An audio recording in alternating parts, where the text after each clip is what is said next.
Hello dear student, आइए आज आपका पेपर था बायोमॉलिक्यूल का। देखते हैं कौन कौन से क्वेश्चन कैसे कैसे आपने किया। ठीक है, एक एक चीज एनसीईआरटी का डिक्टो लेके चलेंगे। कोई भी पॉइंट अगर इससे क्वेश्चन से बाहर होता है जिससे रिलेट करने लायक है, जो एग्जाम में आ सकता है, वो हम बोलते चलेंगे। हो सकता है अगर नहीं लिखा होगा आपके एनसीईआरटी में तो लिख लीजिए।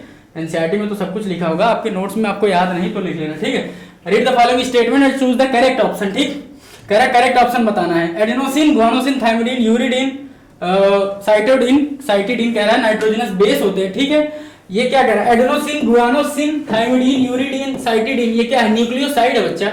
Adenine, guanine, thymine, cytosine and uracil, ये होते हैं नाइट्रोजनस बेस। 5 टाइप के नाइट्रोजनस बेस बताया था, adenine, guanine, thymine, cytosine and uracil. अगर इसमें हम शुगर जोड़ देते हैं, ऐड कर देते हैं sugar, pentose sugar, hexose sugar, कोई भी शुगर डाल देते हैं। डीएनए में डीऑक्सीराइबोस शुगर होती है, आरएनए में आपकी राइबोस शुगर होती है। ठीक है, तो अगर हम बेस पेयर के साथ शुगर डाल देते हैं तो बन जाता है न्यूक्लियोसाइड। और न्यूक्लियोसाइड होते हैं ये एडेनोसिन, गुआनोसिन, थायमिडीन, यूरिडीन और आपका अगर आपने उठाया है साइटोसिन के साथ तो साइटिडीन। और बताया था अगर इसके साथ फास्फोरिक एसिड या फॉस्फेट ग्रुप जोड़ देते हैं तो बन जाता है इलिक एसिड होता है ना, साइटिडिलिक एसिड। देखो, एडिनाइलिक एसिड एडेनिन के साथ thymidylic acid, guanylic acid, uridylic acid, etcetera etcetera.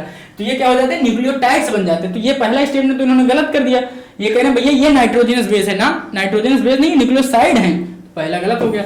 दूसरा देखते हैं, adenylic acid, thymidylic acid, guanylic acid, uridylic acid and cytidylic acid are nucleotides. एकदम सही है, क्योंकि adenine plus sugar plus phosphate group ले लेंगे तो एडिनाइलिक एसिड बन जाएगा। थायमिन के साथ आप थायमिन लीजिए, शुगर लीजिए और आपका फॉस्फेट ग्रुप थायमिडाइलिक, इसी तरह आप पूरा बनाते चलेंगे, न्यूक्लियोटाइड हो जाएगा। Nucleic acid like DNA and RNA consist of nucleosides and nucleotide. अब बच्चा यहाँ पे फंसे हो गए कि दोनों बात लिख दिया। न्यूक्लियोसाइड एक्चुअली जब डीएनए या नाइट्रोजनस बेस के साथ शुगर मिल जाती है और फॉस्फोरिक एसिड या फॉस्फेट ग्रुप मिल जाता है तो बन जाता है न्यूक्लियोटाइड। तो इसी तरह एनसीईआरटी लिखती है कि nucleic acid DNA and RNA are polymer of nucleotide. Nucleotide से मिलकर बने होते हैं। अब न्यूक्लियोसाइड का एग्जिस्टेंस रहा कहां? फिर से समझो, जैसे नाइट्रोजनस बेस के साथ हमने शुगर ऐड कर दिया तो न्यूक्लियोसाइड है, लेकिन उसके साथ फास्फोरिक एसिड फॉस्फेट जोड़ दिया आपने तो न्यूक्लियोसाइड का एग्जिस्टेंस नहीं रहा, यानी वो न्यूक्लियोटाइड बन गया। इसलिए कहते हैं कि nucleic acid and DNA and RNA consist of nucleotides, not both. Nucleoside and nucleotide दोनों कहां? तो इसलिए गलत हो गया ये भी statement. DNA and RNA function as a genetic material. DNA और आरएनए फंक्शन करता है जेनेटिक मटेरियल की तरह। मोस्ट ऑफ द केस में डीएनए जेनेटिक मटेरियल होता है। क्यों? क्योंकि ये थर्मली स्टेबल होता है, जबकि आरएनए कैटालिटिक एक्शन यानी इसका रिएक्शन कैटालिसिस में ज्यादा होती है, इसलिए ये अनस्टेबल होता है most of the case DNA, लेकिन होते तो दोनों है, इसलिए ये आंसर सही है। तो आप कौन सा लगाएंगे? First and third is incorrect and second and fourth is a correct. Second and fourth statement first and third is incorrect. ठीक है, while statement second and fourth is correct, answer C है। ठीक है, डी देखो, statement second and fourth are correct while statement first and third are incorrect. देखो दोनों answer जा रहा है। फिर इसी तरह पिछले वाले क्वेश्चन में भी एक है जो ऑप्शन ही सेम है, मतलब इस तरह पहले पलट दिए हैं। बात दोनों तो सही है। देखो बच्चा, इन्होंने पहले ये वाली बात कही कि statement first and third are incorrect, कह रहे हैं कि पहला और तीसरा गलत है, जबकि दूसरा और चौथा सही है। एकदम आपके क्वेश्चन के अकॉर्डिंग पहला और तीसरा जो है गलत है और पहला और तीसरा इनकरेक्ट है। ठीक है, और दूसरा चौथा सही है। अब ये चाहे कहानी साथ से पकड़ो चाहे साथ से पकड़ो, बात एक ही है। Statement second and fourth incorrect while statement first and third. आप इसमें जो भी किए होंगे आपको आंसर मिलेगा। ठीक है, सीडी में आगे बढ़िए। Relative abundance of dash with respect to other element is higher in the body than in earth crust. कह रहा है मैंने तो आपको पूरा टेबल बताया था कि जब हम किसी भी ऑर्गेनिज्म को देखते हैं और उसका मोटर और पेस्टल से जब आप बनाते हैं, जैसे कोई भी ले लीजिए, जैसे लीफ टिश्यू ले लीजिए, या अगर आप एनिमल का चाहते हैं देखना एनिमल के अंदर क्या प्रेजेंट है तो आप लीवर ले लीजिए और उसको क्या करिए, उखली और मूसल से कूट लीजिए और उसके अंदर जो आप पाएंगे कि जो ऊपर वाला जो माल बच गया है रिटर्टेड और जो फिल्ट्रेट हो गया, उनमें कंपोजिशन देखते हैं तो अलग अलग केमिकल मिलते हैं। देखिए, एनिमल और प्लांट के अंदर जो मिले केमिकल वो उनकी लिस्ट सिमिलर थी, लेकिन अबंडेंस अलग अलग थी, भाई मात्रा में अलग अलग हो सकते हैं। जबकि इतना ही नहीं, एनिमल और प्लांट का तो छोड़ो, यहाँ तक कि inanimate object like earth crust में देखा गया तो भी सिमिलर लिस्ट थी, लेकिन उनका कंपोजिशन यानी उनका अबंडेंस, रिलेटिव अबंडेंस अलग अलग था। तो मैंने बताया था कि अर्थ क्रस्ट और आपका इधर एनिमल के सेल के अंदर अगर दोनों देखते हैं तो भैया क्या कंपोजिशन होता है carbon hydrogen oxygen nitrogen and sulphur. कौन से याद रखना, ये ज्यादा होते हैं as compare to earth crust. Earth crust में जितना कार्बन होगा उससे ज्यादा कार्बन होगा आपके एनिमल बॉडी के अंदर, यानी carbon hydrogen oxygen nitrogen sulphur ये सारे मोर एबंडेंस में पाए जाते हैं देन इन अर्थ क्रस्ट। तो इन्होंने तो सिर्फ पूछा कौन सा ज्यादा होता है, तो कार्बन हाइड्रोजन ज्यादा होते हैं, इवन मैंने आपको बताया ऑक्सीजन नाइट्रोजन सल्फर ये भी ज्यादा होते हैं। अब आप पूछेंगे कि अर्थ क्रस्ट और एनिमल की बॉडी के अंदर सबसे ज्यादा क्या होता है, तो अर्थ क्रस्ट में भी सबसे ज्यादा ऑक्सीजन होता है और एनिमल बॉडी के अंदर भी सबसे ज्यादा ऑक्सीजन होता है, लेकिन रिलेटिव अबंडेंस में एनिमल के अंदर ज्यादा होता है। क्यों? क्योंकि ऑक्सीजन होता है एनिमल के अंदर 65%, एनिमल के अंदर ऑक्सीजन होता है 65%, जबकि आपका अर्थ क्रस्ट में होता है 46.6%। ये याद रखिए, ठीक है। ये कौन से याद रखना, carbon hydrogen and oxygen nitrogen and sulphur. अब नाइट्रोजन अर्थ क्रस्ट में नेग्लिजिबल होती है, इसी तरह जैसे अब कौन ज्यादा अर्थ क्रस्ट में, तो अर्थ क्रस्ट में नाइट्रोजन जो है आपकी नेग्लिजिबल होती है, एनिमल बॉडी में होती है, जबकि सिलिकॉन यहाँ 27.7% पाया जाता है और एनिमल बॉडी में नेग्लिजिबल होते हैं। इस तरह आपका टेबल लगभग कंप्लीट हो गया। और कैल्शियम, देखिए कैल्शियम आपके अर्थ क्रस्ट में ज्यादा होता है, इसलिए आंसर करेक्ट गया। 3.6 के आसपास होता है ये, और जबकि आपके एनिमल बॉडी के अंदर 1.5 होता है, तो ये कट गया। कैल्शियम, ये देखिए इस कैल्शियम इसमें ज्यादा होता है आपके अर्थ क्रस्ट में, और आपको बताना है कि एनिमल बॉडी में कौन सा ज्यादा है। फिर कार्बन एंड सोडियम, कार्बन तो ठीक था ज्यादा होता है, लेकिन सोडियम बच्चा अर्थ क्रस्ट में ज्यादा होता है, इसलिए 3 आंसर कट गए और ये होगा। और जाहिर सी बात है आप ये याद रखिए कार्बन हाइड्रोजन नाइट्रोजन सल्फर ये ज्यादा होते हैं आपके अर्थ क्रस्ट में। आइए आगे बढ़ते हैं। Which of the following chemical is used to form the chemical है, बताया था कि जब थिक स्लरी बनाते हैं तो किस एसिड में लेते हैं, ट्राइक्लोरो एसिटिक एसिड CCl3COOH। इसको इस तरह भी रिप्रेजेंट करते हैं, अरे यार इसको आप ऐसे लिख लीजिए Cl3COOH, ये लिख सकते हैं, या आपकी एनसीईआरटी में ऐसे लिखा है, या आप ऐसे लिख सकते हैं CCl3COOH। इतनी तो केमिस्ट्री है कार्बन इसमें। देखो क्या मिला है, ये नहीं CCl3, ये है बिल्कुल मेथिल हाइड्रोक्सी, ये तो अल्कोहल हो गया, और ये alkane. In which of the following proteinaceous amino acid R group is a hydroxy methyl. मैंने बताया था कि आप एक अमीनो एसिड का ग्रुप कैसे पता करते हैं, ये कार्बन है, ये कार्बन है, इसके अंदर देखिए these are amino acid is substituted methane. क्या कहता है कि सब्स्टिट्यूटेड मीथेन है, भैया हमें मीथेन का स्ट्रक्चर पता होना चाहिए, CH4 होता है, ठीक है। अब ये देखिए 4 वैलेंसी में चारों हाइड्रोजन लगे रहते हैं। अब इन्हीं हाइड्रोजन को आपको रिप्लेस करना है अलग अलग ग्रुप से, कार्बन टेट्रावैलेंट है, और इसको अगर आप यहाँ पे एक हाइड्रोजन, यहाँ पे एक R ग्रुप और यहाँ पे एक COH ग्रुप और एक यहाँ NH2 ग्रुप लगा देते हैं, ये बन जाता है alpha amino acid that is optically active. Alpha क्यों कहा, क्योंकि अल्फा कार्बन इसलिए है कि चारों ग्रुप डिफरेंट है, केमिस्ट्री में आप पढ़ते हैं, इसलिए अल्फा है। और दूसरी बात ये सब्स्टिट्यूटेड है, तो जैसा जैसा R ग्रुप होगा वैसा वैसा नेचर होगा अमीनो एसिड का। R ग्रुप बदलते जाओ, अलग अलग अमीनो एसिड पाते जाओ। जैसे इसी के अंदर मैं कहता हूं कि R की जगह मैं एक हाइड्रोजन ही ले लेता हूं, एक हाइड्रोजन ले लीजिए, ये स्ट्रक्चर बन गया। This is a structure of glycine, simplest amino acid that is called glycine, simplest amino acid है। अब इसमें कायरल्टिक हो गई बच्चा, अब ये अल्फा नहीं बचा, क्यों? क्योंकि इसमें 2 ग्रुप सिमिलर हो गए, ये अल्फा नहीं बचा है, इसलिए कहते हैं कि glycine is a simplest amino acid and optically inactive. बाकी सारे अमीनो एसिड ऑप्टिकली एक्टिव होते हैं क्योंकि उनमें अल्फा कार्बन पाया जाता है। ये बात आप ग्लाइसिन के लिए याद रखिएगा। और ये स्ट्रक्चर होता है, 2 हाइड्रोजन चिपका देना, ग्लाइसिन बन जाएगा। और यहीं पे अगर आपको R बदलना है तो आप मेथिल लगा दो। देखिए सिंपल से हम कॉम्प्लेक्स की तरफ चल रहे हैं, पहले हाइड्रोजन लगाए, फिर मेथिल लगाए, अब CH2H मेथिल हाइड्रोक्सी लगाएंगे, हाइड्रोक्सी मेथिल लगाएंगे। तो जब हाइड्रोजन लगाते हैं तो आपको मिलता है ग्लाइसिन, और जब मेथिल लगाते हैं तो मिलता है अलानाइन, और जब ये CH2H लगाते हैं तो मिलता है सेरीन। इस तरह आपके तीनों स्ट्रक्चर तैयार हो गए, ग्लाइसिन अलानाइन सेरीन। तो क्या कह रहा है, आप तो धुआं कर दोगे, हाइड्रोक्सी मेथिल यानी तीसरा नंबर कह रहा है। और मैंने ट्रिक बताई थी, गैस याद रखना, क्या गैस, ग्लाइसिन अलानाइन सेरीन। जब हाइड्रोजन हो ग्लाइसिन, मेथिल हो अलानाइन, और मेथिल हाइड्रोक्सी हो तो सेरीन, इसलिए इसमें क्या पूछा है, मेथिल हाइड्रोक्सी यानी तीसरा नंबर। तो गैस में यस से क्या हुआ, सेरीन, आंसर जाएगा सेरीन। आगे बढ़ो। विच of the following protein is amino acid R group is methyl. अभी बताया था सेकंड ग्रुप, पहले हाइड्रोजन देन मेथिल, अब देन CH2H, बस हो गया। ये G है, ये A है, ये S है, एलानाइन हुआ, methyl group is alanine, B answer हो गया।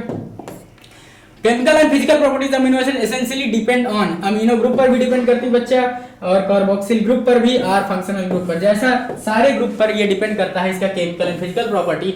और आपको पता है केमिकल नेचर भी इनसे करेगा, जैसे कार्बोक्सिल ग्रुप इनमें ज्यादा है तो भैया केमिकल नेचर का हो जाएगा, मतलब एसिडिक हो जाएगा। अमीनो ग्रुप ज्यादा है, बेसिक का हो जाएगा, दोनों बराबर है, न्यूट्रल हो जाएगा। इसी तरह पड़ती है आपकी 3 acidic nature of amino acid that is chemical nature of amino acid that is called acidic है कि बेसिक है कि न्यूट्रल है, ठीक है। तो सब पे डिपेंड करेगा। आगे बढ़ो।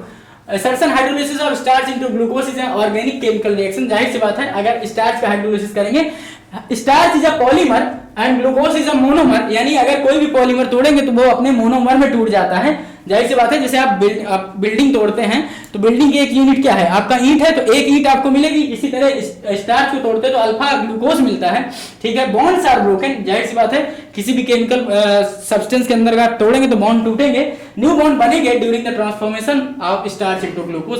तो दोनों असर्शन और रीजन सही है और एक्सप्लेन भी कर रहा है। जब आपकी बिकॉज लगा के आंसर चेक कर सकते हैं। क्यों, मैंने बताया था असर्शन के अंदर अगर रीजन आपको फाइंड करना है बिकॉज लगा दीजिए, या रीजन में सो देयरफॉर लगा दीजिए। अगर दोनों बातें सही हो रही हैं तो ए लगेगा। आगे बढ़िए। विच of the following basic amino acid. Basic amino acid कौन होती है? Basic amino acid lysine, alanine, serine. कौन सी इसमें बेसिक अमीनो एसिड है? तो एनसीईआरटी में अब साफ साफ लिखा है lysine is a basic amino acid, ठीक है। मैंने बताया था हिस्टीडीन, आर्जिनिन, लाइसिन तीनों बेसिक होती है, ठीक। Which of the following amino acid neutral कौन होती है? Glycine, alanine, valine. देखिए आपके एनसीईआरटी में साफ साफ लिखता है कि वालिन इज अ आपका न्यूट्रल अमीनो एसिड होती है, लेकिन ग्लाइसिन, एलानाइन को भी न्यूट्रल कहा जा सकता है, इसलिए ये भी है। इसका भी केमिकल याद रखना, सिंपलेस्ट अमीनो एसिड होती है। All the element present in sample of earth crust are present in the sample of living tissue। जैसे आपको इधर वाले क्वेश्चन पे ग्लाइसिन का अगर कंफर्मेशन करना है तो मैंने बताया था कि कौन सा ग्रुप ज्यादा डोमिनेटिंग है वही उसका नेचर होगा। जैसे ये कार्बन था, यहाँ पे COH ग्रुप है, यहाँ पे NH2 ग्रुप है, यहाँ पे NH2 ग्रुप है, और यहाँ पे एक हाइड्रोजन था और यहाँ पे R ग्रुप की जगह भी हाइड्रोजन था, दो H लगे थे। तो भैया COH ग्रुप और NH2 ग्रुप तो बराबर है। जब मैंने कहा था कि COH ग्रुप और NH2 ग्रुप सिमिलर होंगे तो वो कैसा होगा? वो न्यूट्रल होगा। अगर COH ज्यादा होता तो एसिडिक होता, NH2 होता तो बेसिक होता। जब बराबर है तो ग्लाइसिन तो देख ही रहा है कि भैया न्यूट्रल है। इसलिए आप अगर मान लीजिए वाइलिन और इसमें एलानाइन में सोच में पड़ गए कि एलानाइन में कौन सा होता है, तो ग्लाइसिन और वाइलिन को तो पता ही न्यूट्रल है, ए भी आंसर, नहीं तो ऑल ऑफ दिस लग ही जाता, एलिमिनेशन मेथड से लगा देते, ठीक। All the element present in sample of earth crust also present in the sample of living tissue। मैंने बताया था कि किसी भी अगर डिसेक्शन करके आप देखते हैं कुछ भी तो उसमें दोनों में लिस्ट मिलती है जो सिमिलर होती है, लेकिन रिलेटिव अबंडेंस अलग अलग होता है। क्या कह रहा है reason? Relative abundance of calcium and magnesium with respect to the other element is higher in any living organism than in earth crust. कह रहे हैं रिलेटिव अबंडेंस कैल्शियम और मैग्नीशियम का हायर होता है, लिविंग नहीं बच्चा। कैल्शियम और मैग्नीशियम का रिलेटिव अबंडेंस ज्यादा होता है आपके अर्थ क्रस्ट में, इसलिए ये गलत हो गया रीजन। क्यों यहाँ पे इसको लिखना चाहिए था relative abundance of calcium magnesium with respect to other elements higher in earth crust than in animal और या देन इन लिविंग ऑर्गेनिज्म। पलट देते आंसर सही हो जाता है, लेकिन ये गलत हो गया क्योंकि आपको पता है कि कैल्शियम ज्यादा होता है आपके अर्थ क्रस्ट में। कितना होता है? 3.6 और उसमें 1.5 ही होता है, ठीक। तो आंसर जाएगा आपका assertion statement 1 is correct and statement second is correct. Statement A is incorrect, नहीं, statement A is correct, statement B is incorrect, ये answer. Which of the following amino acid is aromatic? Aromatic कौन है?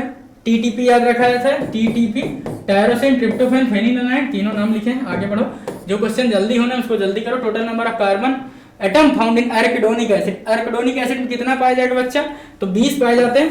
देखिए including the carbon of COH group, question फंसा देगा कि excluding की including, तो घटा बढ़ा लेना। देखो अगर कहा कि CH2 होल 18, यहाँ पे एक CH3 ग्रुप लगाओ और ये हुआ COH ग्रुप, इसमें बताओ कितने कार्बन हुए? ये एराकिडोनिक एसिड हुई। एक कार्बन, 18 कार्बन ये हैं, 18 × 19 1 20, तो including the carbon of carboxylic group, तो कह रहा है इंक्लूडिंग द कार्बन 20 होते टोटल। इसी तरह अगर आपको कहे पामिटिक एसिड में कितने होते हैं, पामिटिक एसिड में 16 कार्बन होते हैं, यानी यहाँ CH3 लगाएंगे तो CH2 का कितना लेंगे? यहाँ CH2 16 हो जाएगा, तब तो 16 1 17 और इसका वाला COH का जोड़ के तब 18 16 कार्बन हमें पूरा कंप्लीट करना है, तो यहाँ पे आप 14 लेंगे ना, तब ये 14 15 1 16। ये किसका बन गया बच्चा? ये स्ट्रक्चर है आपका, ये फार्मूला हुआ आपका, ये आपके एराकिडोनिक एसिड, एराकिडोनिक एसिड, और ये है आपकी पामिटिक एसिड। बताया था कि पाम माने 16, कैसे याद रखोगे? छोला आप किससे खाते हैं? हाथ से, यानी पाम से, हथेली से, तो 16 से 16 और palm. Total number of carbon found in palmitic acid में 16 पाए जाते हैं। CH3 CH2 होल 14 COH कर देना। With select the correct option. Toxin क्या है? देखिए सेकेंडरी मेटाबोलाइट है। सेकेंडरी मेटाबोलाइट कहाँ पाए जाते हैं? आपके माइक्रोब्स में पाए जाते हैं, फंजाई के अंदर पाए जाते हैं, प्लांट के अंदर पाए जाते हैं। लेकिन होस्ट बॉडी लाइक जिनके अंदर है, लाइक प्लांट, माइक्रोब्स और फंजाई, इनके अंदर इसका कोई रोल नहीं देखा गया। यानी होस्ट के अंदर इसका स्पेसिफिक फंक्शन क्या है आज तक पता नहीं चला। लेकिन फिर भी हमारे ह्यूमन वेलफेयर के लिए और आपके कुछ इकोलॉजिकल इंपॉर्टेंस के लिए ये आवश्यक होते हैं। ठीक है भाई, बहुत सारे ड्रग्स मिलते हैं, बहुत सारे स्पाइसेस मिलते हैं, गम्स मिलता है, सेलुलोज, ये सब मिलते हैं। सेलुलोज से आप पेपर बनाते हैं, तो ह्यूमन वेलफेयर के लिए इंपॉर्टेंट है और कुछ इकोलॉजिकल इंपॉर्टेंस में भी है। तो आइए देखते हैं सेकेंडरी का आपका बना हुआ पूरा टेबल। टॉक्सिन क्या होता है? एब्रिन, रिक्सिन, टॉक्सिन है, तो एब्रिन नहीं है ऑप्शन में, रिक्सिन है, उठा लो। एक का थर्ड, 3 आंसर जाने वाले हैं। लेक्टिन, कनकोना, वायलिन, ए, बी का वन, ये कट गया, बी का 1, ये आंसर बी मिल गया, लेकिन फिर भी देखते हैं। Alkaloid is a morphine and codeine दिया ऑप्शन में, सी में 5 गया। ड्रग्स क्या होता है? ड्रग्स, विनब्लास्टिन, करक्यूमिन, आपका सेकंड गया डी का। टर्पिनॉइड बताया था, टर्पिन में मोनो डाई जोड़ दो, मोनोटर्पिन, डाइटर्पिन, तो ये हो गया ई का फोर्थ है, तो बस खत्म हो गया। आइए आगे बढ़िए, इसलिए कौन सा आंसर गया? बी वाला। Dietary protein are source of essential amino acid. देखिए 2 प्रकार के अमीनो एसिड बांटा गया है नीड के आधार पर, essential and non essential. If body can not make their amino acid, उसे कहते हैं कि बॉडी बना नहीं पा रही, इसलिए एसेंशियल हमें डाइट से चाहिए, और जो बॉडी बना ले रही है वो नॉन एसेंशियल है। ठीक है, तो यही करें, dietary protein are source of essential, बिल्कुल जाहिर सी बात है भैया, डाइटरी प्रोटीन, इसलिए डाइट में आपको प्रोटीन शामिल करना, एसेंशियल आपके अंदर नहीं बनती है। Certain amino acid are essential for health and they can have to be supplied through our diet, एकदम सही बात है। डाइटरी प्रोटीन आर दो source of essential amino acid because certain amino acid essential होते हैं हेल्थ के लिए, और वो बनते नहीं और वो सप्लाइड किए जाते हैं थ्रू डाइट, इसलिए आंसर ए जाएगा। 20 टाइप के हैं, जिसमें कि 10 आपके एसेंशियल हैं, वीआईपी, हालमेटिटी, valine, isoleucine, phenylalanine, tyrosine, threonine, tryptophan and आपके हिस्टिडीन, आर्जिनिन, लाइसिन, ल्यूसिन, ये होते हैं वीआईपी हाल में टीटी। ठीक है, homopolymer has only one type of building block called monomer repeated x number of time. A heteropolymer has more than one type of monomer. Protein are made up of 20 type, बताया था 20 प्रकार के monomer से मिलकर बनी होती है। Which are the following is example of phospholipid? Lecithin आपका फॉस्फोलिपिड के अंदर पाई जाती। इस पे ये कॉम्प्लेक्स लिपिड का एग्जांपल है, जबकि आपके एनसीईआरटी में नहीं दिया हुआ है, तो इसलिए आप लेसाइथिन याद रखना। कह रहा है नॉट फाउंड इन न्यूक्लियोसाइड, कौन सा न्यूक्लियोसाइड में नहीं पाया जाता? तो आपको पता है न्यूक्लियोसाइड में क्या पाया जाता है बच्चा? नाइट्रोजनस बेस होगा और प्लस शुगर होगा एक। ठीक है, ये होता है आपके अंदर। अब इसके अंदर जो भी अलावा हो, देखो शुगर होता है, आपका नाइट्रोजनस बेस होता है, ये होता है, तो ये नहीं होता, फॉस्फेट ग्रुप नहीं होता। अगर ये तीनों हो जाएगा तो फिर न्यूक्लियोटाइड नहीं हो जाएगा। Which are the following is not found in nucleotide? Nucleotide में 3 चीज पाई जाती है, नाइट्रोजनस बेस पाया जाता है, शुगर पाई जाती है, फॉस्फेट पाई जाती है, तो इसमें सब पाई जाती है। और नॉट पूछा है तो नन आंसर लगाएंगे आप, क्योंकि तीनों होता है। ये किसका स्ट्रक्चर है? देखना, याद रखना, अगर आपको भूल गए भाई ये क्या है, तो एक चीज याद रखना, ये तो देख ही लोगे कि डबल रिंग है कि सिंगल रिंग, दिखाई दे रहा है, नकल कर लेना पेपर में यार। डबल रिंग एक सिंगल रिंग है, दिख ही रहा है भाई, डबल रिंग है। तो बच्चा याद रखना, डबल रिंग वाला जो होगा, डबल रिंग वाला वो प्यूरिन होगा, फिक्स है, प्यूरिन होगा। और आपको पता है प्यूरिन 2 ही है, एडेनिन और गुआनिन। बाकी थाइमिन, साइटोसिन और यूरासिल पिरामिडीन है बच्चा। तो आपको पता हो गया कि डबल रिंग है, तो या तो एडेनिन होगा या तो गुआनिन होगा। एडेनिन और गुआनिन, देखो ये 2 ऑप्शन कट गए। दिस इज एलिमिनेशन, इसी को कहते हैं स्मार्ट। अब नहीं पता है मुझे, लेकिन 2 मैंने काट दिया, 50% आंसर सही होने के चांस है। जबकि एनसीईआरटी में पता है कि 5 मेथिल यूरासिल जो होता है वो आपका होता है ये, और ये आंसर जाएगा आपका दिस इज योर एडेनिन। ठीक है, एनसीईआरटी में स्ट्रक्चर बना है। और अब इसे भी आप देख लीजिए कि डबल रिंग है, तो डबल रिंग वाला हमेशा क्या होता है? नाइट्रोजनस बेस के अंदर ये आपका। Read the following statement, first time choose the correct option. कह रहा है ग्लिसरॉल सिंपल लिपिड है, ट्राईहाइड्रोक्सी पेंटेन बोल रहा है, नहीं यार, ट्राईहाइड्रोक्सी पेंटेन नहीं, trihydroxy propane. Glycerol is simple lipid, trihydroxy propane. देखो स्ट्रक्चर देखते हैं, CH2OH, CHOH एंड CH2OH, ये क्या हुआ? ये है आपका ट्राईहाइड्रोक्सी। देखो 3 ग्रुप है क्या? ट्राई 1 2 3, ट्राईहाइड्रोक्सी प्रोपेन है 1 2 3 कार्बन, तो ट्राईहाइड्रोक्सी पेंटेन कह रहा है, गलत है। दिस इज सिंपल लिपिड, सबसे छोटा लिपिड होता है सिंपल ट्राईहाइड्रोक्सी प्रोपेन। और इसका नाम कैसे करण करते हैं आपके उसमें 1, 2, 1 2 3 ट्राईहाइड्रोक्सी प्रोपेन। ठीक है, तो ये पहला गलत। मेनी लिपिड है both glycerol and fatty acid, सही है। Statement first is incorrect and statement second is correct. ये आंसर सही है। Oil does not remain oil as in winter, oil remain oil as in winter, ये बात होगी। देखो फंसाने की कोशिश की, एनसीईआरटी का सही नहीं पढ़े तो घुस जाओगे। Oil does not remain as oil, कह रहा है कि oil does not remain, oil remain as oil in winter, तो ये गलत हो गया। Does not remain, oil have higher melting lower melting point, यार बहुत गलत है। आगे बढ़ो, ये किसका स्ट्रक्चर है बच्चा, देखो ये सिंगल रिंग है, सिंगल रिंग है तो आपको पता है कि एडेनिन और गुआनिन नहीं हो सकता। क्या एडेनिन गुआनिन नहीं हो सकता, क्यों? क्योंकि प्यूरिन नहीं हो सकता। ये सिंगल रिंग है तो ये पिरामिडीन नहीं होगा, प्यूरिन नहीं होगा, एडेनिन गुआनिन काट दो, एडेनिन गुआनिन काट दिए। अब साइटोसिन ये देखो 50% फिर गिर गए आगे, तो ये याद रखना दो दो ओ ग्रुप लगे हैं, ये यूरासिल का स्ट्रक्चर है। स्मार्टली यार क्वेश्चन करने के, हमें पेपर में नहीं आता बहुत सारी चीजें, फिर भी हम एलिमिनेशन मेथड से उसको सही कर सकते हैं। आइए आगे, which of the following statement identify the choose the correct? Lipid are indeed a large molecule weight compound and are present only as such at but arranged structure like cell membrane and other. हट कह रहे lipid are indeed large molecular, नहीं भैया इसका weight molecular weight बहुत slow होता है और ये कंज्यूरप होने की वजह से, वेसाइकिल बनाने की वजह से एसिड इनसॉल्युबल में रह जाता है, इसको होना नहीं चाहिए, not a micromolecule. When we grind the tissue, we disrupt the cell structure, cell membrane, other membrane broken into pieces and form vesicle which are not water insoluble. भैया लिपिड वाटर सॉल्युबल होती है, water insoluble लिखा है कि not water insoluble. Water insoluble तो ठीक है, लेकिन नॉट लिखा है यानी वाटर सॉल्युबल कह रहा है, जबकि ये गलत बात हो गई, नहीं समझ पाए। इसमें लिखा है कि भैया ये जो है लिपिड ये वाटर इनसॉल्युबल नहीं है, वाटर इनसॉल्युबल है बच्चा, वाटर में कहाँ घुलती है, वाटर में घुलनशील नहीं है, तो नॉट लगा के गलत हो गया। Therefore these membrane fragment in the form vesicle get separated along with the acid soluble pool, hence a micromolecular fraction। अबे जो acid soluble pool में होगा वो माइक्रोमोलिकुलर होगा, नॉट माइक्रो, ठीक है, माइक्रो नहीं माइक्रो होगा, इसलिए lipid are not strictly micromolecule. This is a correct statement, all this three are incorrect. क्यों होता है? क्योंकि भैया मॉलिक्यूलर वेट कम होना चाहिए। दूसरी बात इनसॉल्युबल नहीं, वाटर इनसॉल्युबल होता है, यहाँ नॉट लिख के गलत कर दिया, ये कह रहे हैं वाटर सॉल्युबल होता है, बट लिपिड नॉट माइक्रो, इसका 1800 से 800 डाल्टन तक वेट होता है, जबकि हम बताते हैं माइक्रो मॉलिक्यूल की 10,000 से ज्यादा, मतलब 1000 से 10,000 से ज्यादा होना चाहिए मॉलिक्यूलर वेट डाल्टन में, तो मानेंगे हम। लेकिन इसको क्यों कर देते हैं? क्योंकि ये डिसरप्ट करने की वजह से ऐसा हो जाता है। आइए आगे, secondary metabolic obtain from secondary metabolite, यार बताया था कि इसका होस्ट में कोई फंक्शन नहीं है, प्लांट से भी निकाल लो, फंजाई से भी, माइक्रोब से भी अलग अलग निकलते हैं, all of these. Which of the following is not secondary metabolite, नहीं है, कौन से नहीं है? एल्कोलाइड होते हैं, ठीक है, फ्लेविनॉइड्स को भी मान लो, लेकिन एंटीबायोटिक के बारे में नहीं लिखा, एमिनो एसिड भी नहीं होते हैं, तो इसलिए तो दोनों होना चाहिए, ठीक है। मोर करेक्ट पूछना तो अमीनो एसिड लगा सकते हो भैया। This is structure of what? This is the structure of protein, protein का स्ट्रक्चर है। ये क्या है?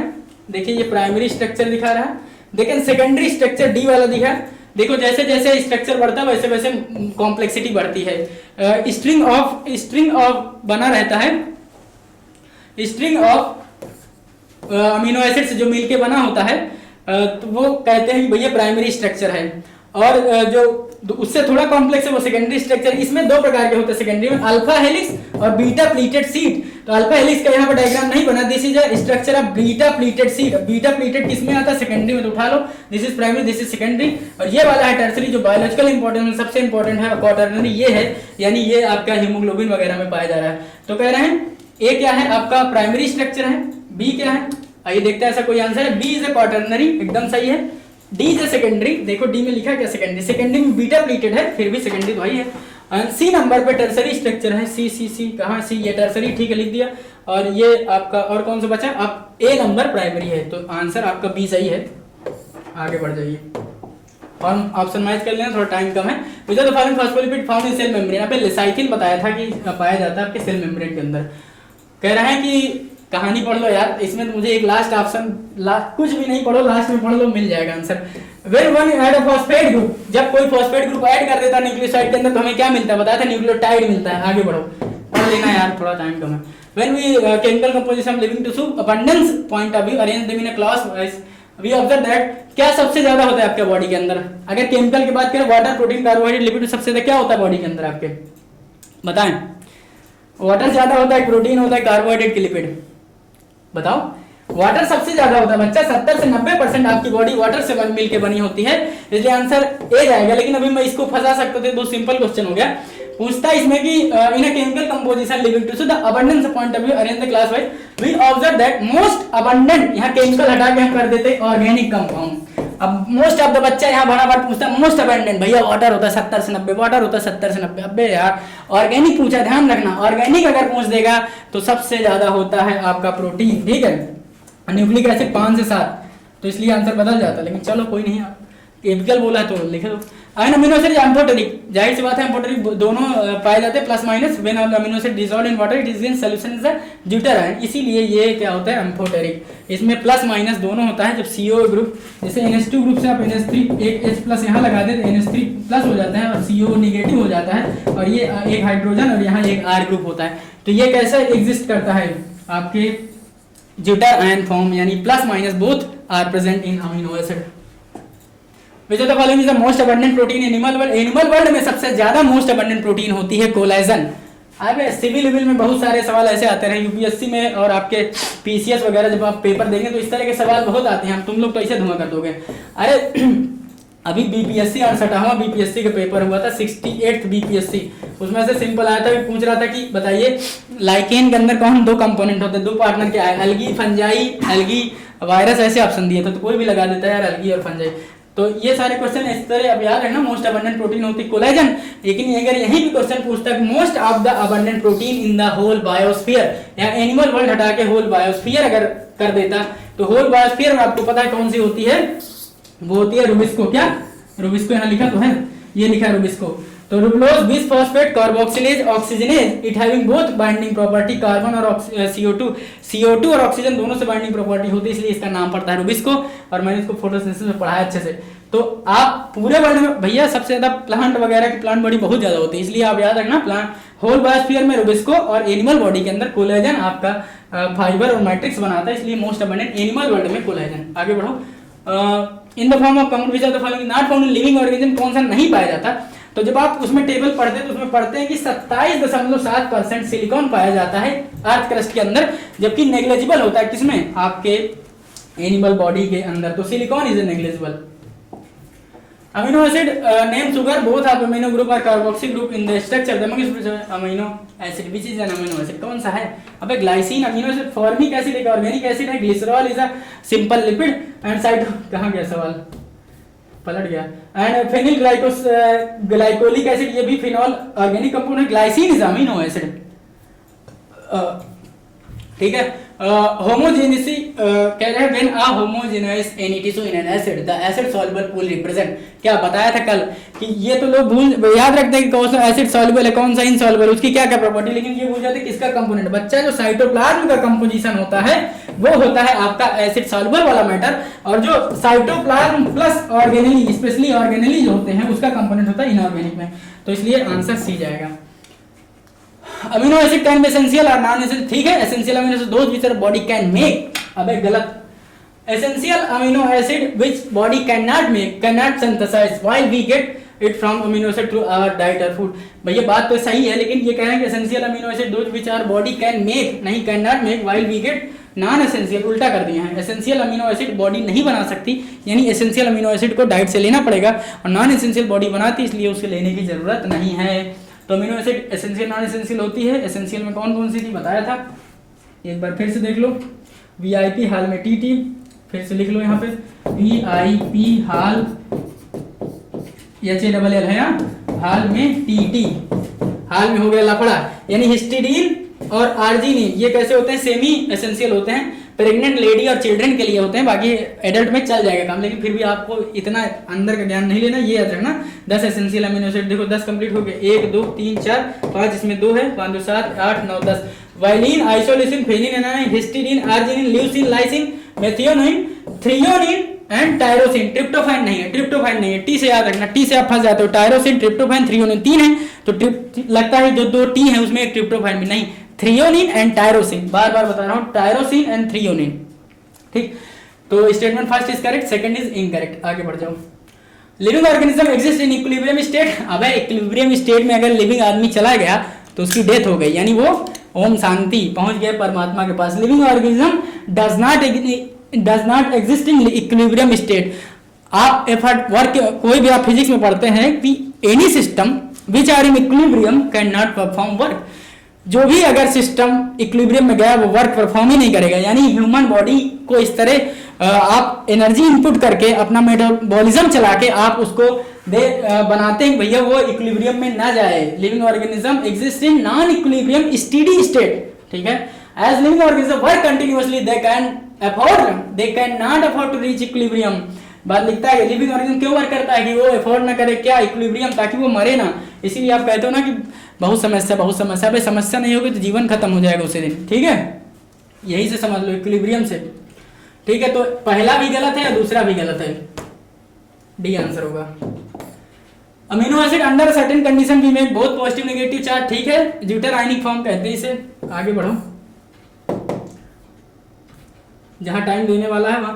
Sugar that technically get carbohydrate referring to fact that only multiple CH2O। Hexose there is 6 carbon 12 hydrogen 6 carbon. अबे CH2O होगा, हो लेना होता है, ठीक है। Glucose is a hexose, choose from among the following which is another hexose. कह रहा दूसरा हेक्सोज कौन है?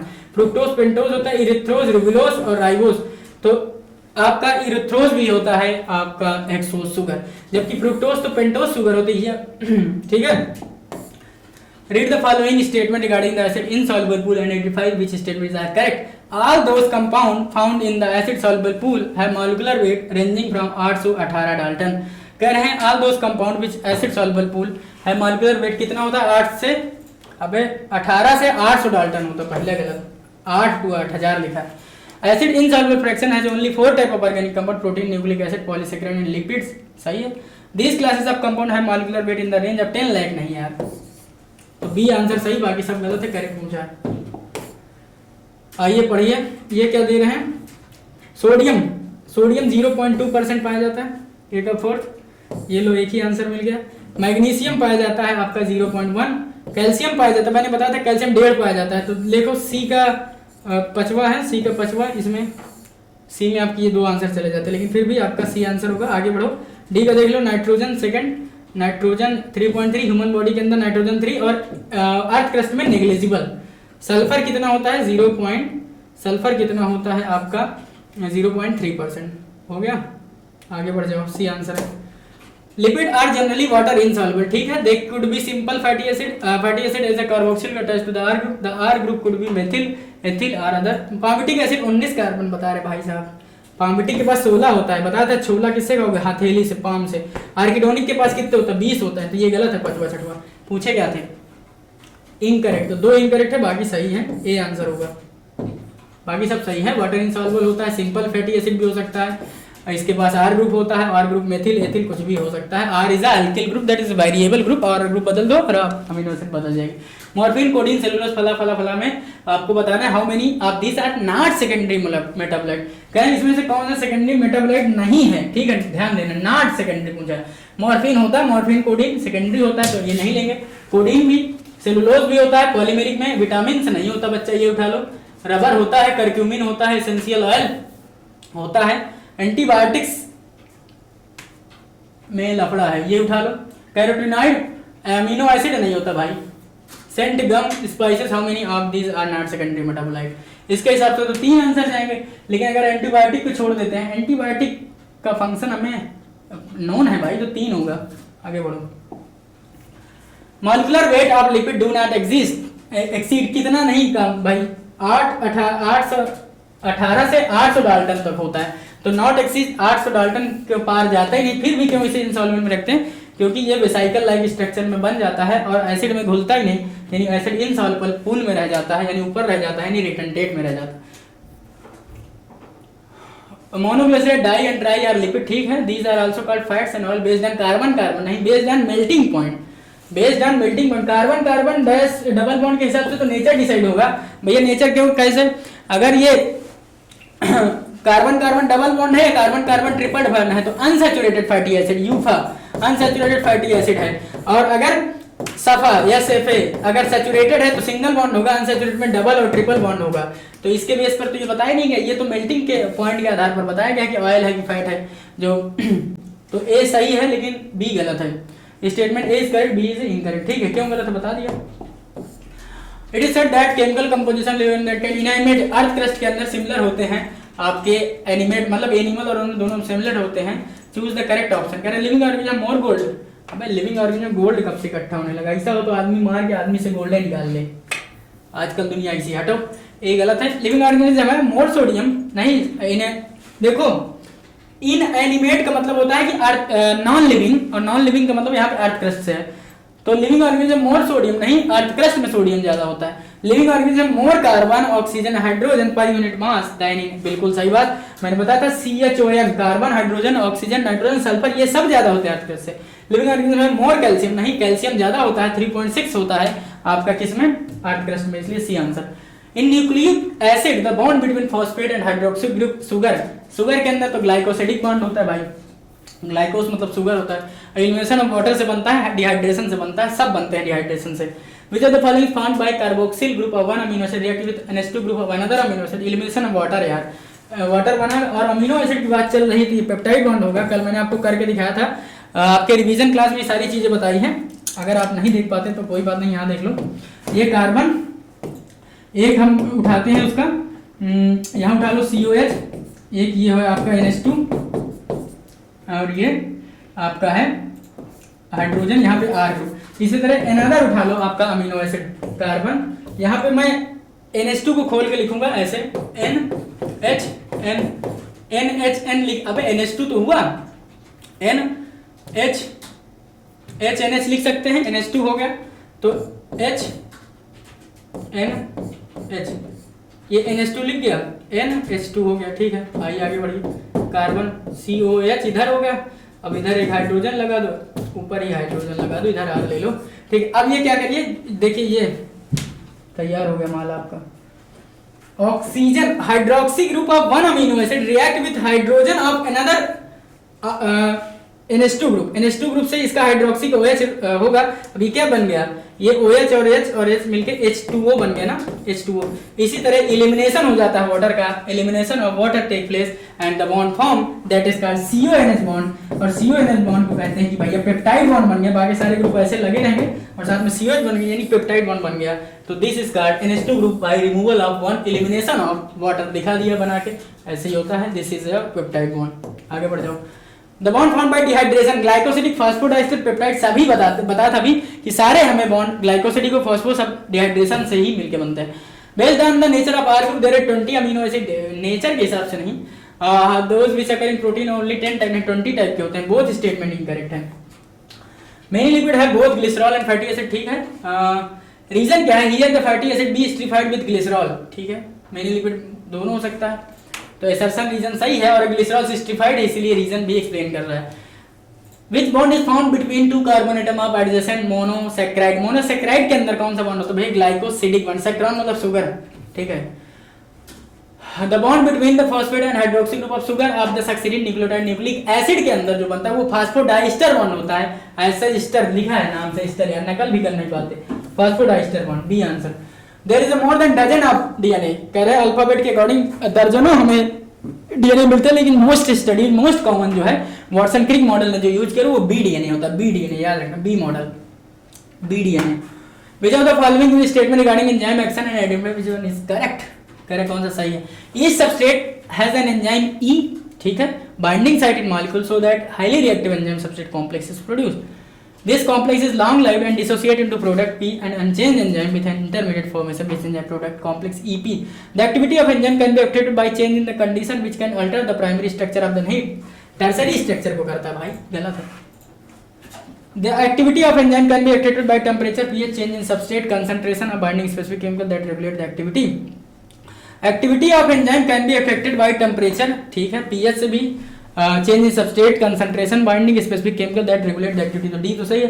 दिस कॉम्प्लेक्स शॉर्ट लाइव्ड होता है बच्चा, each substrate has enzyme binding site also that highly reactive and less reactive बनाया जा सके, तो पहला दूसरा तीसरा सब गलत है, D. Formation of cholesterol from acetic acid is example of, भैया फॉर्मेशन किसी चीज का होता है तो एनाबॉलिज्म बताया था, metabolism equal to catabolism plus anabolism, ऐसे कर लो, पहले एनाबॉलिज्म प्लस कैटाबॉलिज्म, यानी एनाबॉलिज्म में सिंथेसाइजिंग समथिंग कुछ बन रहा है, कैटाबॉलिज्म में कुछ टूट रहा है, यानी एनाबॉलिज्म में एनर्जी देना होगा, क्योंकि बनाने के लिए कैटाबॉलिज्म में एनर्जी रिलीज होती है और मेटाबॉलिज्म इक्वल टू दिस होता है। किसी की बॉडी अगर नहीं बन रही है, पता क्या करना है, जैसे मेरी, तो उसके अंदर क्या है, कैटाबॉलिज्म की रिएक्शन ज्यादा है, एनाबॉलिज्म कम है। और अगर इसी का उल्टा है, कोई मोटा आदमी, तो उसमें एनाबॉलिज्म ज्यादा हो रहा है, कैटाबॉलिज्म कम हो रहा है। यानी किसी चीज सिंथेसिस को एनाबॉलिज्म कहते हैं और दोनों को मिला के metabolism. Metabolism sum total of chemical reaction occurring inside the body is called metabolism. Conversion of glucose, अब कुछ टूट रहा है तो कैटाबॉलिज्म है। काटा मैंने तोड़ देना, काट देना, टूट जाना, जाहिर सी बात है, तो ऐसे याद कर लो। लैक्टिक एसिड ग्लूकोज में, अबे मसल क्रैम्प होता है जब बहुत आप चल लेते हो तो आपका दर्द क्यों होता है, फिर आपको कोई पैर दबाता तो राहत क्यों मिलती है, क्योंकि लैक्टिक एसिड टूट रही होती है, ठीक है। तो लैक्टिक एसिड क्या है, ये ग्लूकोज से लैक्टिक एसिड स्केलेटन में बन जाती है, क्यों, कैटाबॉलिज्म। आइए, the formation of more complex structure, simpler structure one lead to simpler structure, वो complex structure example of metabolism का यार, सिंपल से कॉम्प्लेक्स, कॉम्प्लेक्स से सिंपल, यानी ये ना है ना मेटा, यानी दोनों हो सकता है, मेटाबॉलिज्म का एग्जांपल है।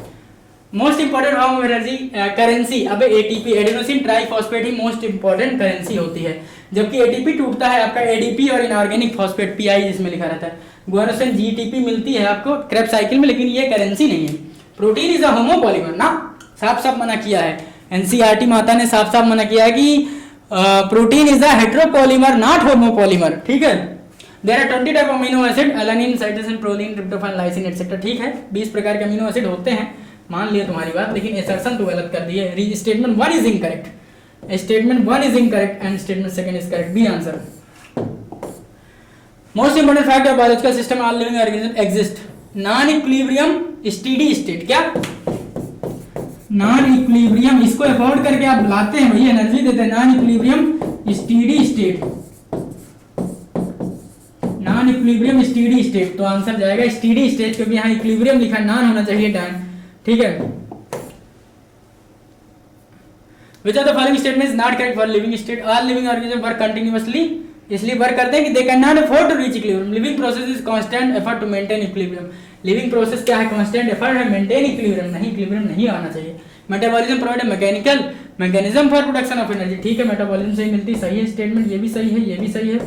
और living state and metabolism are synonyms, भैया जाहिर सी बात है, metabolism and living state is a synonyms, यानी without metabolism there is no, भाई जो जिसके अंदर डेथ हो गई वो मेटाबॉलिज्म कहाँ चलता है, लिविंग की कैरेक्टरिस्टिक प्रॉपर्टी में है। लिविंग वर्ल्ड में पढ़ा है metabolism, consciousness, growth from inside, जबकि ग्रोथ के बारे में नहीं लिखता। These are defining feature of living, तो इसलिए ये भी सही है। पूछा क्या, गलत पूछा होगा, नॉट करेक्ट, तो आंसर बी जाएगा, क्योंकि कह रहा है maintain living organism constant effort डालते हैं कि मेंटेन इक्विलिब्रियम नॉन इक्विलिब्रियम के लिए, इसलिए बी आंसर, बी गलत है, यानी आपका आंसर बी है। How do enzyme bring about high rate of chemical conversion, बताया था कि ये एंजाइम एक्टिविटी है और यहाँ पे आपका एंजाइम का पीएच ऑप्टिमम, तो जितना, अगर आपने देखिए ये वाला ग्राफ किसका होगा, जो एक्टिवेशन एनर्जी अगर का ग्राफ दिखाते हैं, और ये भी एक्टिवेशन एनर्जी है, तो ये एक्टिवेशन एनर्जी ज्यादा है, यानी एंजाइम नहीं यूज किया है, यानी विदाउट एंजाइम है, ये विदाउट एंजाइम है और विथ एंजाइम है, तो एक्टिव क्या करता है enzyme, enzyme decrease the activation energy and increase the rate, rate को बढ़ा देता है, यानी ब्रिंग स्टेबल नहीं, bring up, bring down the activation energy barrier, कम कर देता है। For exothermic reaction which are the following statement is correct, needed supply for energy, exothermic के लिए नीड नॉट सप्लाई, भैया एक्सोथर्मिक है तो वो खुद ही एनर्जी निकालेगी। सबस्ट्रेट और less energy as compare to product, इसमें प्रोडक्ट के पास ज्यादा होती है एनर्जी, जैसे आप केमिस्ट्री में ये वाला डायग्राम पढ़ते हैं, तो यहाँ पे अगर ये इसका एनर्जी का डायग्राम बनाते हैं तो substrate has a less energy, नहीं substrate has a more energy as compare to product, ये गलत बात है, करेक्ट पूछा तो बी वाला सही है। High after heating rate of reaction increases, difference in the average energy content substrate from that of transition state is called activation energy, इसी को कहते हैं भैया एक्टिवेशन एनर्जी। अब आइए पढ़िए option, identify how statement is correct, analytical technique when applied to the compound give an idea of molecular formula and probable structure, ठीक है।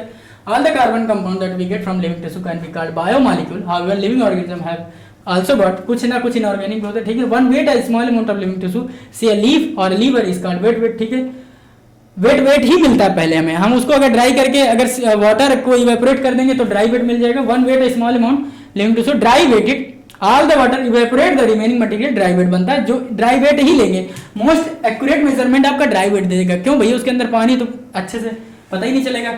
If the tissue is fully burn, पूरा जला दो, carbon compound oxidize into ash forming a ash बन जाता है, ठीक है। This ash contain inorganic like carbon, नहीं बच्चा, इनऑर्गेनिक एलिमेंट में CO2 नहीं होता इस एस के अंदर, कैल्शियम और मैग्नीशियम होता है। एनसीईआरटी में तो इतना ही लिखा, इसलिए इनकरेक्ट है छठा।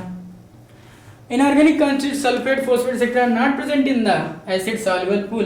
भैया जो इनऑर्गेनिक कंपोनेंट होते हैं वो सब सॉल्युबल पूल में प्रेजेंट होते हैं। ये गलत कर दिया, यानी दो स्टेटमेंट गलत है। क्या पूछे हैं, इज आर करेक्ट, करेक्ट पूछे तो टोटल कितने हैं, 6-7 स्टेटमेंट है, 2 गलत है, 5 सही है, बी आंसर लगा दो। Activity of enzyme can be affected by change in the coordination which alter the tertiary structure of protein. This include temperature and pH, change in substrate, सभी भैया सभी। टेम्परेचर ऑप्टिमम होना चाहिए, पीएच भी optimum होना चाहिए, बताया था।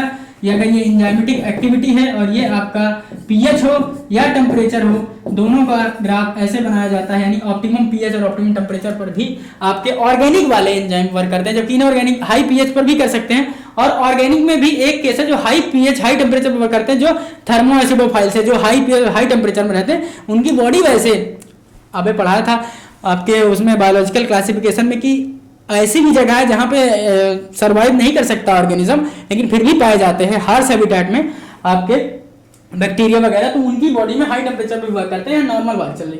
Binding specific chemical that regulate the activity change in substrate concentration, all of these can affect tertiary structure of protein. Enzyme should be highest activity at, भैया हाईएस्ट एक्टिविटी ऑप्टिमम टेम्परेचर और optimum pH पर ही होगी। With increase substrate concentration velocity V max का क्या होगा भैया, first increase करेगी एंड फिर बाद में कांस्टेंट हो जाएगी। मे बी इंक्रीज और डिक्रीज नहीं, first increase and become constant. D with increase substrate concentration velocity of enzymatic reaction ultimately reaches maximum velocity V max. What happen when further rise in concentration, first increase then become constant. हाँ, तो कह रहे हैं कि increase in substrate concentration velocity of enzymatic reaction rise, पहले तो बढ़ेगी फिर मैक्सिमम पर पहुंचेगी, कांस्टेंट हो जाएगी, और फिर कह रहे हैं कि फर्दर हम राइज करेंगे कंसंट्रेशन सबस्ट्रेट का तो कोई इफेक्ट नहीं होगा, नो इफेक्ट। D answer. थोड़ा सा क्वेश्चन सही पढ़ा करो। वी यू बोथ सब amino acid are called alpha, ठीक है, अल्फा अमीनो एसिड कहते हैं।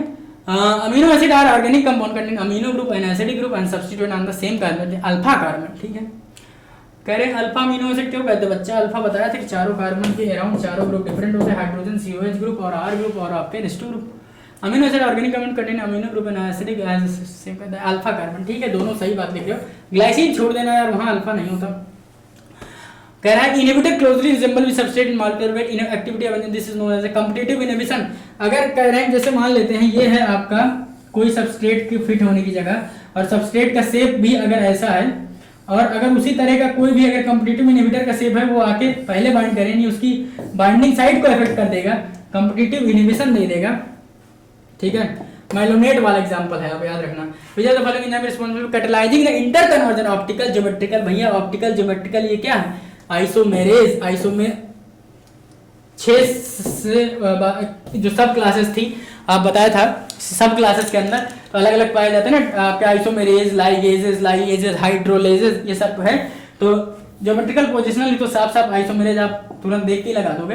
कह रहे alpha amino acid substitute methane होते हैं, जाहिर सी बात है, मीथेन के अंदर चारों ग्रुप हाइड्रोजन अलग अलग करके अलग अलग ग्रुप लगाओ मिल जाएगा। 4 substitute group acquired 4 valency position, these are methyl ना, मेथिल ग्रुप क्यों, अगर जनरल की बात चल रही तो मेथिल ग्रुप अगर लगा दिए तो गैस में Ga एलानाइन हो जाएगा, जबकि मेथिल ग्रुप नहीं, कार्बोक्सी ग्रुप होगा, अमीनो होगा, आर वेरिएबल एक हाइड्रोजन ग्रुप होगा, और आर ग्रुप को बदलने पर हम मेथिल लगा सकते हैं, लेकिन वो पर्टिकुलर हो जाएगा, जबकि बात जनरल चल रही। तो एसर्शन तो सही है, रीजन गलत है, सी आंसर लगाओ। तो गलत बताया। Which of the following is responsible for catalyzing removal of the group from substrate and mechanism other hydrolysis, other than hydrolysis, तो लाइएजेज है, अदर देन हाइड्रोलिसिस है तो लाइएजेज है, हाइड्रोलिसिस है तो आपका हाइड्रोलेज होगा, तो लाइएज आंसर थर्ड जाएगा, यानी सी जाएगा, ठीक है। एसिड सॉल्युबल पूल रिविजन रफली द साइटोप्लाज्म, बिल्कुल सही बात है, macromolecular cytoplasm and organelle become the acid in soluble fraction, दोनों स्टेटमेंट सही हैं। Which are the following are responsible for catalyzing the linking together, linking together कहीं भी दिख जाए यार तो यानी जोड़ने का काम कर रहा है, और आपका ऑर्गेनिक में आपके पूरे बायोमॉलिक्यूल में, और या आप पढ़ेंगे एमबीए मॉलिक्यूलर बेसिस इनहेरिटेंस में, लाइगेज नाम का एंजाइम जो है जोड़ने का काम करता है, यानी ये एक प्रकार का ग्लू है, ऑर्गेनिक ग्लू है, तो लाइगेजेज आंसर लगा दो। बायोटेक में भी पढ़ेंगे।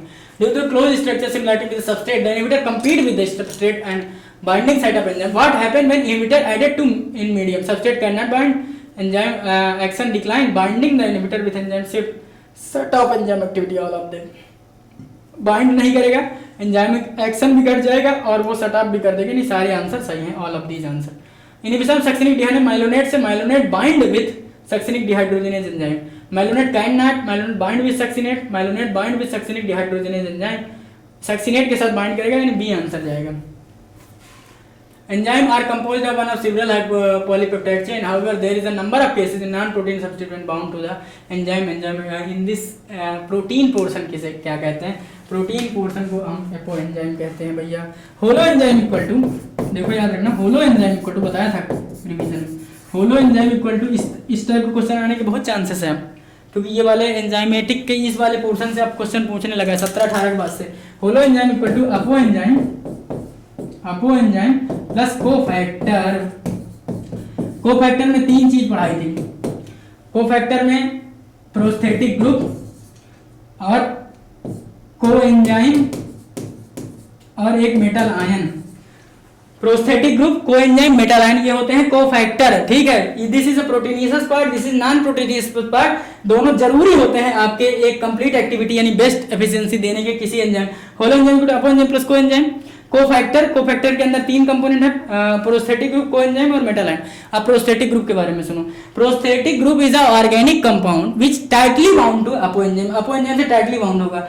फिर बात करें कोएंजाइम की, coenzyme is also organic compound, ये भी ऑर्गेनिक कंपाउंड है। प्रोस्थेटिक ग्रुप भी ऑर्गेनिक, दोनों ऑर्गेनिक है, याद रख लो। ये टाइटली बाउंड करता है, ये ट्रांजिएंटली बाउंड करता है, यानी लिटिल टाइम होता है इसका बाउंड करने का। डिफरेंस पता चला, दोनों ऑर्गेनिक है, लेकिन डिफरेंस क्या है, ये टाइटली बाउंड करेगी, ये कोएंजाइम ट्रांजिएंटली बाउंड करेगा, ठीक है। और मेटल आयन एक्टिविटी को एनहेंस करता है, लाइक जिंक, कार्बोक्सिलेज में जिंक वगैरह मेटल आयन यूज होते हैं, तो याद होगा। प्रोस्थेटिक ग्रुप, जैसे heme is a prosthetic group, in haemoglobin में heme is a prosthetic group, organic compound है, टाइटली बाउंड है।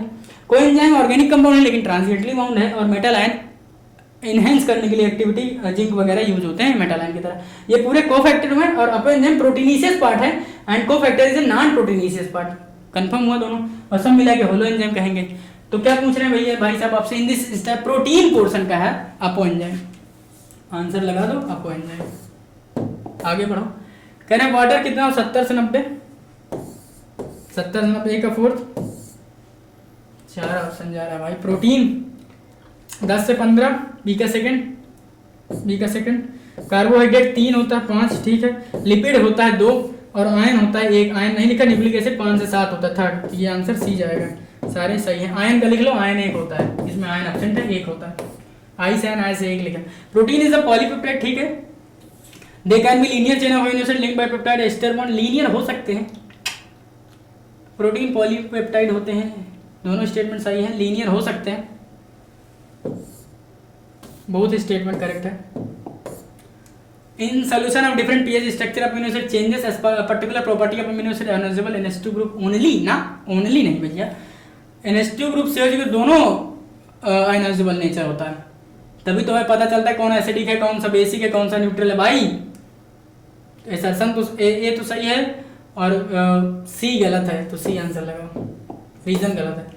प्रोस्थेटिक ग्रुप आर डिस्टिंग्विश, देखो बताया था कि कोफैक्टर के अंदर 3 मान है, प्रोस्थेटिक ग्रुप है और कोएंजाइम है और साथ में मेटल आयन है।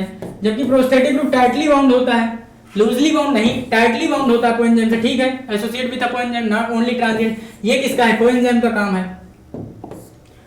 peroxidase and catalase which catalyze the breakdown of hydrogen peroxide in water and oxygen, the heme is a, heme क्या है, प्रोस्थेटिक ग्रुप है, बताया था। heme is a prosthetic group कैसा है, ऑर्गेनिक कंपाउंड है और टाइटली बाउंड है। आगे बढ़ो, coenzyme organic compound but their association with apoenzyme, coenzyme का है क्या है, बताया था कि 3 माल है, आपका प्रोस्थेटिक ग्रुप है और कोएंजाइम है। कोएंजाइम ट्रांजिएंटली बाउंड कर रहा है बच्चा, टाइटली नहीं, लूजली बाउंड, ठीक है। Associate with apoenzyme is only transient, तो ये आंसर लगा दो ना, ओनली ट्रांजिएंट। अरे यार, सी आंसर।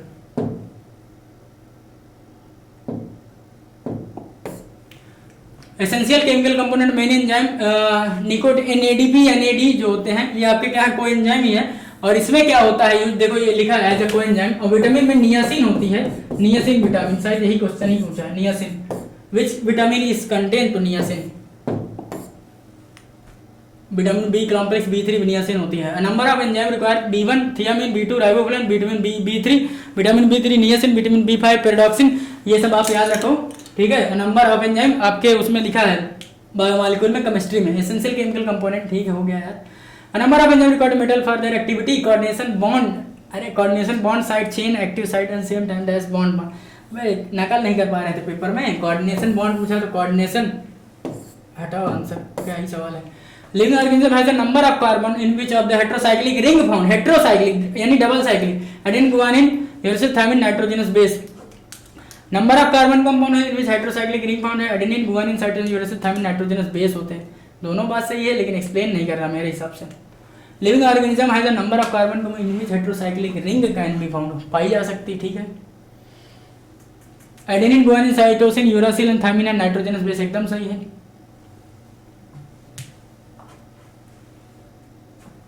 पढ़ते हैं जरा, living organism have a number of carbon compound in which heterocyclic ring can be found because adenine guanine cytosine और नाइट्रोजनस बेस, बी आंसर लगा दो यार।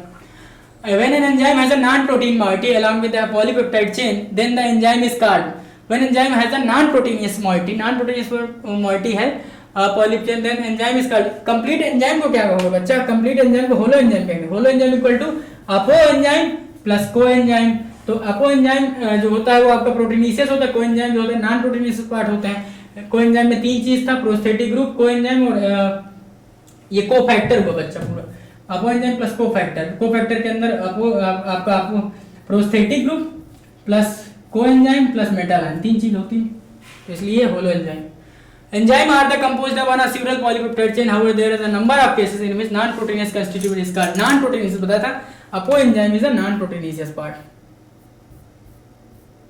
अपो enzyme B answer. Cofactor identify, देखो कोफैक्टर में तीन चीज बताई थी आपको मैंने, prosthetic group, coenzyme, metal ion. All of this metal ion में जिंक उठा लो, प्रोस्थेटिक ग्रुप में heme is a prosthetic, coenzyme में एनएडीपी एनएडी जो आते हैं वो नियासिन नाम की विटामिन से।